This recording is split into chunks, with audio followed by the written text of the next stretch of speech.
one of the things that the panel brought up was, oh, even if we stop methane today, there will be this continued methane, the heat from methane heating the ocean.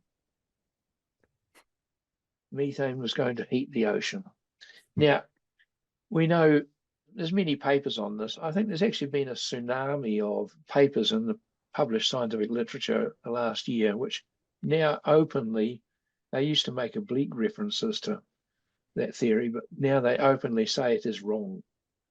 And for good reason, because if carbon dioxide absorbs the energy and warms the world, then it has to be able to warm the ocean. Because what we know from the Argo buoys, now the Argo buoys, is about 4,000 of them now that float around in the oceans about 1 kilometre below the surface, and every 10 days they drop down to 2 kilometres below the surface, and they rise to the surface, measuring the temperature and the salinity and all pressure and all that sort of stuff. And they get to the surface and they radio that data back to their base station, and then they drop back down to 1 kilometre below for another 10 days. And with all the data coming in from those, we now have a very good, accurate profile of the temperature throughout the oceans of the world.